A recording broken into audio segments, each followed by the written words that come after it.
Olá, que bom ter a sua companhia aqui com a gente. Hoje vamos falar de O Desabrochar de uma Era, da Ellen Wilmans. É uma obra, nossa, cheia de ideias sobre a lei da atração, né? Quem já ouviu nossos outros papos sobre o livro sabe como o pensamento dela vai se construindo. E hoje, olha, o foco é o capítulo 8, o nome, A Lei da Atração. Bem direto. É um capítulo chave mesmo. Parece que tudo que ela falou antes meio que se junta e aprofunda aqui. Essencial para sacar a visão completa dela. Exatamente. E vale sempre lembrar, né? Esse livro é do finalzinho do século XIX. A Ellen Wilmans usava muito o que a gente chama de pensamento analógico, muitas metáforas da época para explicar as coisas.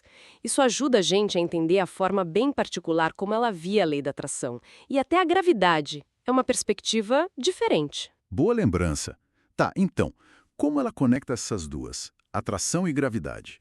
Parece que é o coração desse capítulo, né? É sim. Para Wilmans, olha só, elas não são forças opostas como a gente costuma pensar. Pensa na gravidade mais como o polo negativo, ou talvez um estado adormecido da própria lei da atração. A grande diferença estaria no nível de inteligência ou de reconhecimento que cada coisa tem dessa lei interna. Onde tem pouco reconhecimento, prevalece o que ela descreve como morte à morte.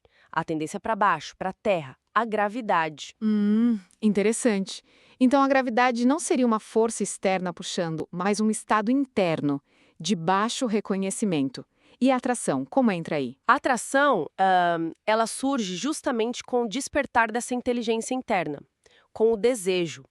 É a vida buscando vida, sabe? Impulsionando para cima, numa evolução constante.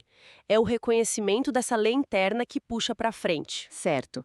E esse desejo que você mencionou, como ele funciona, tipo, individualmente, como parte dessa lei maior? Então, para Wilmans, o desejo é a própria lei se manifestando em cada um. O simples ato de o ser reconhecer esse desejo interno, isso já eleva. Ela dá exemplos bem visuais, desde um grão de morfo, que tem um reconhecimento mínimo da vida, até as formas mais complexas. A própria evolução que ela descreve, sabe? Rastejar, andar de quatro, depois ficar em pé, ela via isso como uma libertação gradual da gravidade, impulsionada justamente por esse reconhecimento interno que vai ficando mais forte. Entendi. E o ser humano?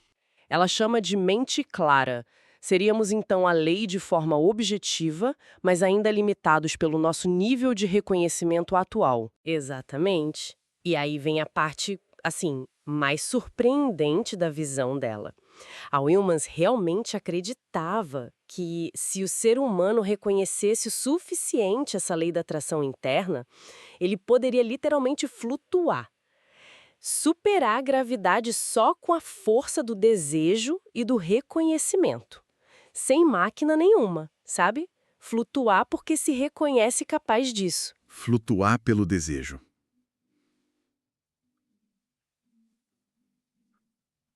Uau. É uma afirmação em tanto. Mostra a confiança imensa que ela tinha nesse princípio, né? Isso meio que reforça aquela ideia de que o reconhecimento é que molda a nossa realidade. Sim, não é criar do nada, entende?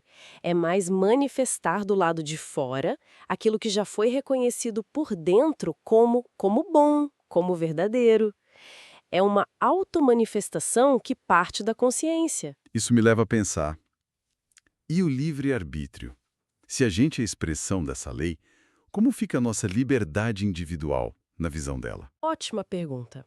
Olha, para Wilmans, a liberdade de verdade não está em tentar agir separada da lei. Até porque isso seria impossível, né? Somos parte dela. A liberdade real estaria em conhecer e se alinhar cada vez mais com essa lei que atua dentro da gente. Quanto mais conhecimento e conformidade com a lei, maior a liberdade de expressar todo o potencial. Entendido. Então, resumindo um pouco, a lei da atração, para Ellen Wilmans, é esse princípio fundamental da vida da evolução, ativado pelo reconhecimento, pelo desejo interno. E isso nos levaria para além das limitações que a gente percebe, como a própria gravidade. Uma visão de potencial incrível, né? Pois é. E é muito curioso ver como hoje, mais de um século depois, o interesse por esses temas só cresce, né? Quem sabe não é um sinal desse despertar coletivo para essa lei interna que o Wilmans falava? Uma busca por reconhecer nosso próprio potencial de forma mais profunda. Foi uma conversa muito boa, muito esclarecedora. A gente agradece muito a quem acompanhou essa exploração das ideias da Ellen Wilmans com a gente. Se esse bate-papo trouxe alguma ideia nova, alguma reflexão bacana, considere curtir, seguir o nosso canal e ativar as notificações para não perder os próximos. E compartilhar também sempre ajuda a espalhar essas conversas. E para quem quiser ir mais fundo, fica a sugestão. Procurar a obra original da Ellen Wilmans, se tiver como, e também dar uma olhada em outros conteúdos que a gente tem por aqui sobre lei da atração e temas parecidos. Fica aí a reflexão final, né?